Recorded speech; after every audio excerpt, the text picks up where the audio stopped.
इस देश के प्रधानमंत्री ने अपना गरीब विरोधी चेहरा पूरे देश के सामने बेनकाब कर दिया है।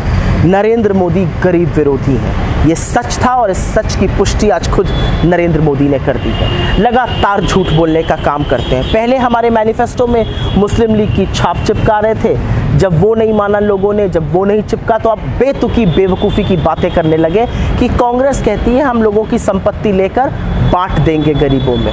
ना हम ऐसा कहते हैं, ना हमारे मैनिफेस्टो में ऐसा कुछ है।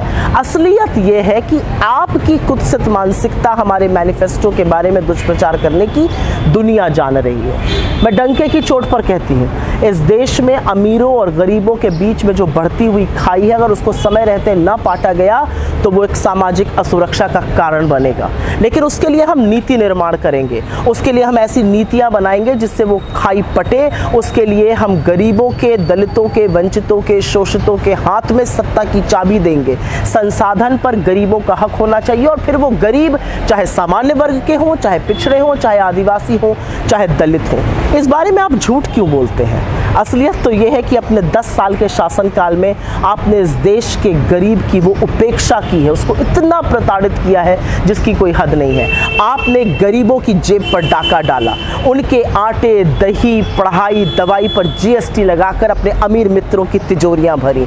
असलियत तो ये है कि आपने गरीब पर टैक्स की वो मार डाली कि आज 50% इस देश की सबसे गरीब आबादी 64% जीएसटी देती है। आप मेरे देश को इस कगार पर ले आए कि 1% लोग 40% संसाधन पर बैठे हैं। 22 लोगों के पास उतना पैसा है जितना 70 करोड़ के पास है। आप मेरे देश को इस कगार पर ले आए कि 20% मेरे देश की आबादी 46 रुपए रोज पर अपनी गुजर बसर कर रही है। फ्री राशन का दंभ भरते हैं ना, वही लोग आज रोजगार मांग रहे हैं। आप मेरे देश को इस कगार पर ले आए कि अपने मित्र को तो आपने एयरपोर्ट के बाद एयरपोर्ट दिए, लेकिन रेल के डब्बों में भेड़ बकरी की तरह इस देश के युवा, इस देश का मध्यम वर्ग, इस देश का निम्न मध्यम वर्ग, इस देश के गरीब को आपने ठूसने का काम किया है।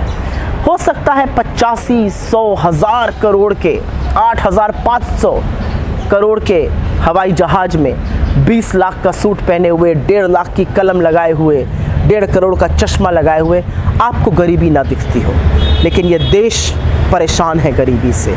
हर घंटे 2 किसान, हर घंटे 2 युवा गरीबी के कारण, आर्थिक तंगी के कारण आत्महत्या कर रहे हैं। तो हम प्रतिबद्ध हैं जातिगत जनगणना कराने के, आर्थिक और सामाजिक जनगणना कराने के, जिससे पता चले कि आखिर लोगों की हालत कितनी खराब है। तभी उनके लिए नीतियां बनेंगी, तभी उनके लिए योजनाएं बनेंगी। और ये योजनाएं गरीब, सामान्य वर्ग के लिए, आदिवासी के लिए, दलित के लिए, पिछड़े के लिए बनेगी। आप पूरी दमखम से झूठ बोलिए क्योंकि वो आपकी आदत है, और हम पूरी शिद्दत से, पूरी ईमानदारी से इस देश के अमीरों और गरीबों की खाई को पाटने का काम करेंगे, बिना किसी से उनकी संपत्ति, बिना किसी से उनकी आय छीने, क्योंकि ये देश 2 टुकड़ों में बट नहीं सकता है।